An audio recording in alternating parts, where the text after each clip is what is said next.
Hello and welcome back to You Want to Do What with Dan and Julie. Today we have a recruitment consultant on. So I'll let you introduce yourself. Hey. So I work in campus recruitment. It's slightly different to what people would think a normal recruiter does. So it's not like a normal recruiter. I work in campus, so look after like university programs, so summer internships and grad schemes for an investment bank. That's quite interesting. How did you get into that? So I think most people who go into recruitment, they don't essentially wake up and think, yeah, I'm going to be a recruiter. They kind of just fall into it. For me, I didn't do very well at school. So I applied to loads of jobs before I even got my A-level results. And essentially, basically what happened was I ended up with an interview on results day. So I didn't actually have to tell them what my grades were. Absolute result. And thank God I managed to actually get the job. So I never actually had to disclose what my A-levels were. So I think it was a strike of luck, really, how I got into it. And at the time I was thinking I'll just take anything that I get at this point. So I kind of went into it from that way. I didn't start in recruitment. I started more on like the admin side, like entry level, and then worked my way through. So obviously campus recruitment, there are lots of different recruitments in my industry. There's specific recruiters. What is it a campus recruiter would do differently to anyone else?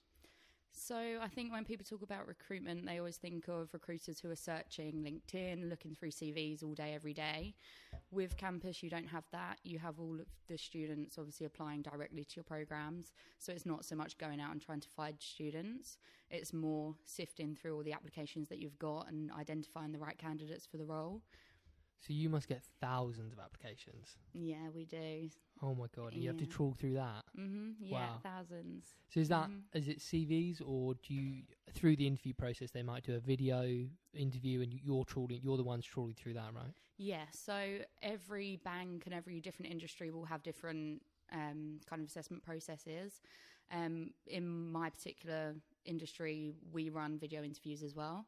So what we do is we get all of the CVs in partnership with their video interviews. So we review them in partnership with each other, and we'll create a shortlist and then send the shortlist of the top candidates to the business to then review as well, and then they'll decide who they want to bring in to interview. Do you have a filter before that? That PC or computer will filter out half of those, or looking for keywords or something? Yeah, no, I'm just trying to think now. In my current role, we don't. For the bank I worked with before, there was kind of a assessment stage before, where candidates would watch documentary style dramas, and they'd respond via multiple choice, and you had to score a specific mark to pass, and it was like a straight away they'd know if they'd passed or failed. So some places do have that. Where I am now, we don't have that. We literally just get the CV and everyone has to complete the video interview and you go from there. So what do you look for on a CV that makes you go, oh yeah, actually this guy or this girl looks good, let's get them in for the next stage? What are you looking for? So it's very much what the business wants. So in HR, you're a bit more of an advisor as a recruiter. So we liaise with the business. We find out from them what kind of key skills and what capabilities they want from a candidate. So from the CV, for my business areas, I look after global markets and research. So that covers obviously trading, sales, structuring. So for a lot of those roles, they're very technical. So they will want people with technical skills, coding skills. So really it's just looking through the CVs and identifying key skills that the candidates have that you know that those desks are going to want and are going to benefit from. So you get almost a checklist from these departments, and they're saying, we need somebody who can do this, this, and this. Go and, trawl through the people who've sent you CVs and video interviews and find us a few. Did you get 5 or 10 candidates maybe, or for the next stage?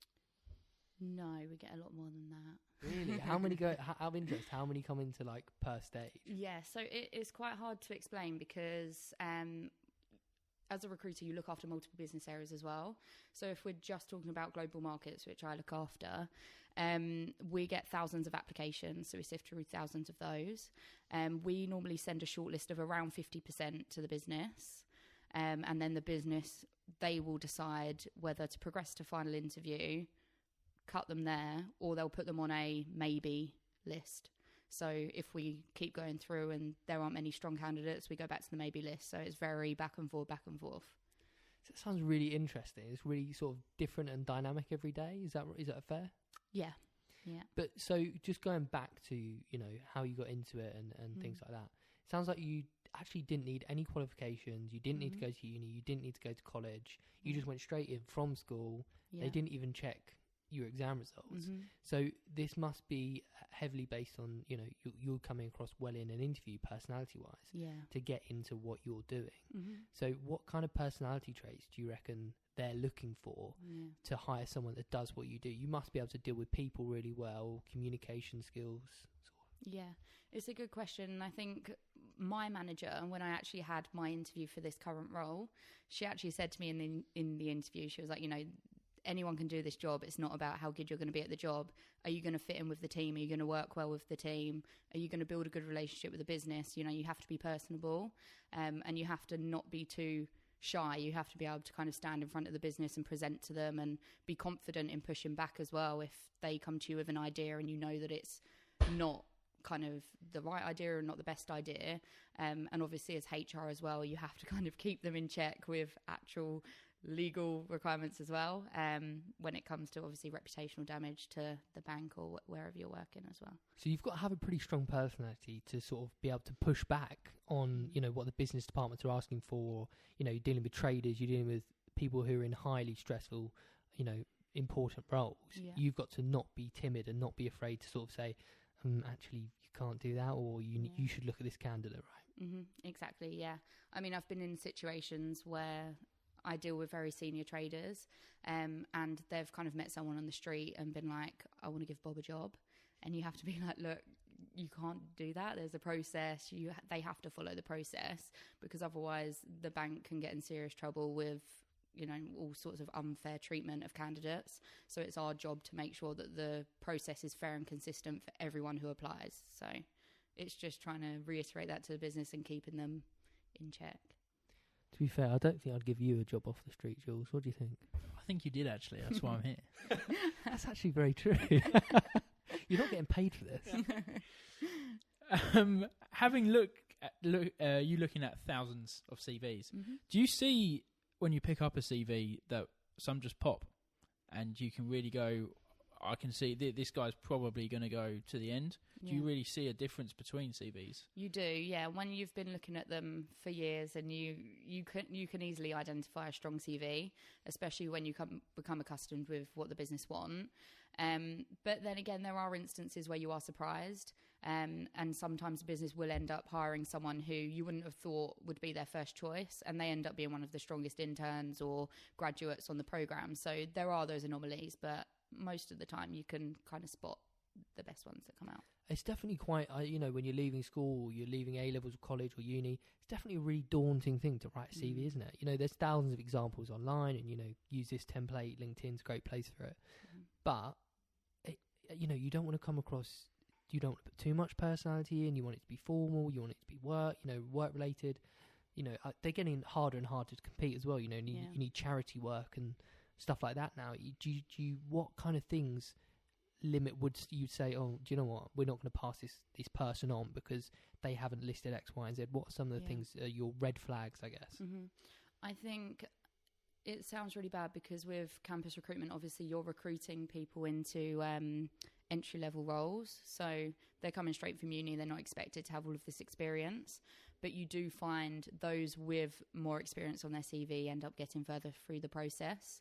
So I think that's one thing just to note. Obviously, if you are a grad or if you are at university, make the most of being there, apply to all the spring weeks, the summer internships, do summer work and get that on your CV. So then when it comes to, you know, applying to the graduate roles, you have more to go by than someone who perhaps hasn't made the most of that and they've maybe spent their summer in the sun on holiday. I think that was one of the most frustrating things about trying to get a job in the city, was you need experience, but you haven't had a job. It's like this in, you know, did you find that really with engineering? Yeah, and I would say that I'm in employment, being through university, I didn't look at any of these potential summer jobs or internships and now I'm in the industry, there are hundreds out there, and I really wish that I did spend the time and go back to some amazing companies out there that are doing them. You were too busy down the pub, mate.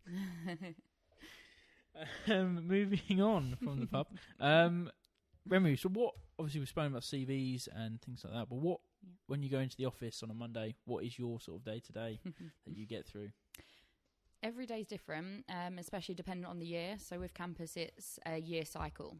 So it really does depend what kind of season you're in. I will get into the office for 9 a.m. And to be honest, most of my day is literally emails and calls with the business. You have to keep them updated with everything that's going on, and just keep them in the loop with any kind of progress with any candidates or anything like that. So every day is different. You can't really tell what will come up, really. Is it quite a flexible job? Do you work from home a lot? You don't necessarily be in the office every day 9 to 5. I suppose if you're dealing with CVs and so you've got to be on the phone. Actually, that's a good question. Do you have to talk on the phone quite a lot? Because I know this is really funny. Apparently, millennials and Gen Z are awful on talking on the phone. They're really I know people that can't talk on the phone. It's called telephobia, I think. No, don't. It's funny. Oh, really? It's funny you say that. When I started my first job straight from school, I had really bad telephobia. I could not speak on the phone. Yeah. And I remember it was like my first week in my first ever job, and my phone rang, and I was like, I don't even know how to answer the phone. What do you say? No one taught me. What do you say? Obviously, you just answer a phone. And I remember sitting there, my phone rang, and my colleague was sat next to me, and my colleague was like, are you going to answer that? And I just left it to ring. And I was like, no. And they were like, you need to answer the phone. It might be important. And I was like, I don't know what to say. I used to absolutely hate it. I used to hate being on the phone. And obviously doing it every single day, I'm used to it now. But to start with, it's something that you don't even think people would struggle with. But I was terrified. Telephobia. Telephobia. Yeah, Google it. It's a real thing. It is, honestly, I can vouch for it. It's a real thing. So we talked about, it's flexible, you can work from home. Mm-hmm. Is there any sort of circumstances where you might go out of the office? Do you go to open days at schools, unis? Do you do things like that? Yeah, so we spend a lot of time travelling. Between the months of September to January is our recruitment season. So that's where we run assessment days, where we have interns in to assess, obviously, for the roles that they've applied to.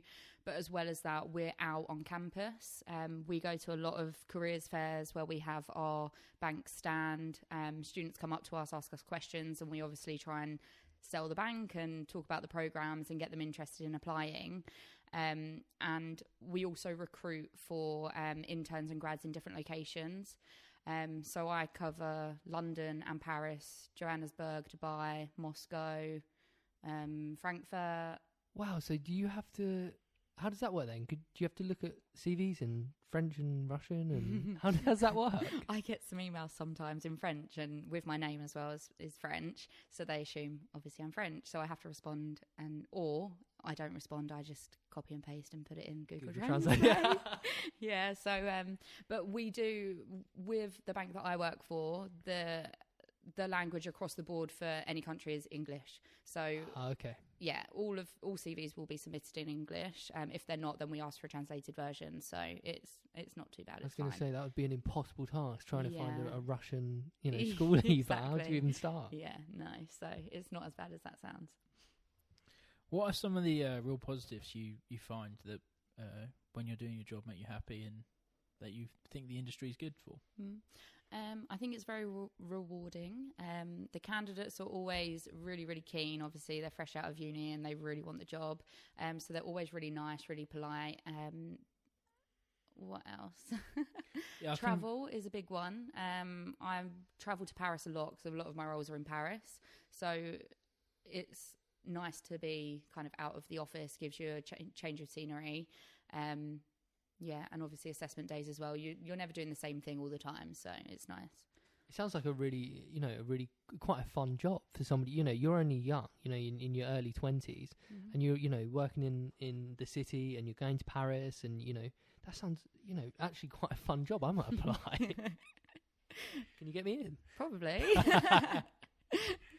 I can also imagine it's quite good if you pick up a CV, you read through it, put that forward, and then 6 months down the line, that person's sat in the office next to you. Must be quite good to know that you've seen that from grassroots all the way up. Yeah, especially with our program. So we run Spring Week, which is for first year university students, summer program, which is for second year students, and then the grad program is for final years, obviously, when they finish their graduate scheme.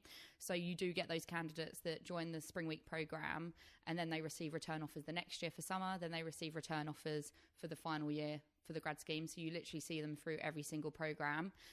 So you'll cross them somewhere in the bank, even in the canteen, and they're a grad and you think, oh gosh, remember when you was on the Spring Week? And you do become really close with them as well, because you're obviously their main point of contact in HR, who they've gone to for all of those years. So it is nice. So I know we mentioned, you're currently doing it for a bank, but is there opportunities in other industries, not only within the city, that campus recruitment is a thing? You don't have to work at a bank. There's other things you can go into.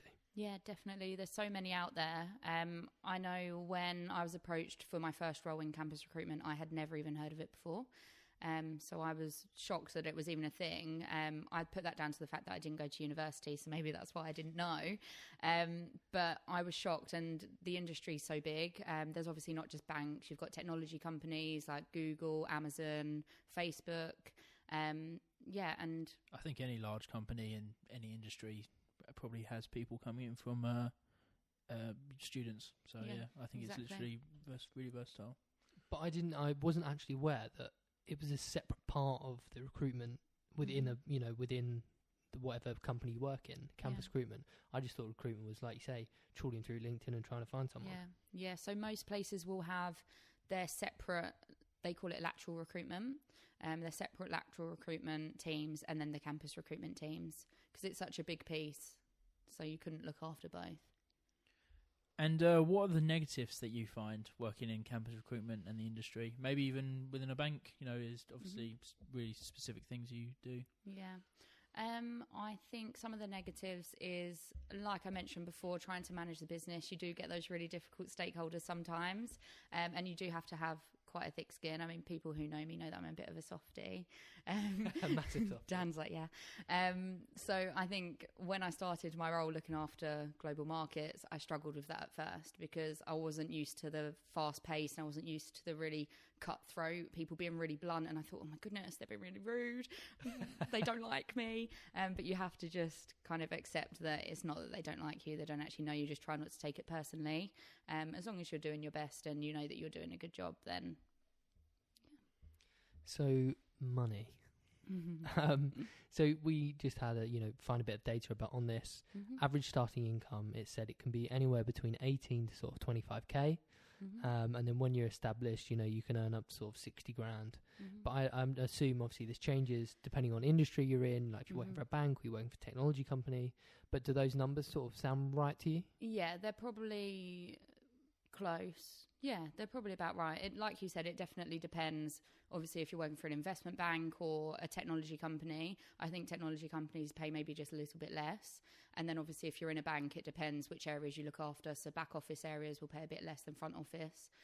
So there's so many different factors that would account to what your salary might be. So I suppose if you're working for big companies as well, you're going to get a good package as well. And like you get all your travel, I'd assume. Yeah. And, that's positives on top of your salary. So, for example, when we travel to Paris for assessment days and events, you obviously get all your travel paid for, you get your hotel paid for, you get something like 150 euros to spend on food a day. So a day? Oh, yeah. So I'm loving the room service. Julie, mate, you need to get a job. This sounds right up your alley. Obviously, you don't get the cash. It's just you can put in the expenses up to that amount. So I'll go out to all the nice restaurants. Hearing what's good that's not on the job description, what is bad that's not on the job description? What's some of the things that you didn't realise you'd have to deal with going into this? Oh, that's a good question. What's Telephobia? Telephobia, yeah. I didn't even think of that one. Didn't realise I'd have to talk to anyone on the phone. Telephobia, definitely. Is there something you have to deal with day to day that you were like, I had no idea I'd have to deal with that? You do have to present a lot of information to some very senior members of the business. I guess it kind of is in the job description though, but Yeah. Well, it just sounds like a good job then, to be honest. You could say no. It's okay. I know, but it is part of the job because you're obviously a HR partner. But yeah, I struggle with presentations because I'm a bit shy. You're not shy. I can be sometimes when I'm doing a presentation. So how do you progress in campus recruitment?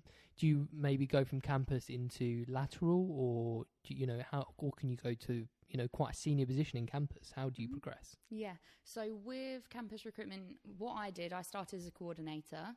So I did all of the admin, so like booking rooms for assessment days and managing all of that. And then I moved up to a recruiter role where you can own a lot more of the process. And then you can move as a recruiter. There's different levels. So for example, in banks, they go by corporate titles.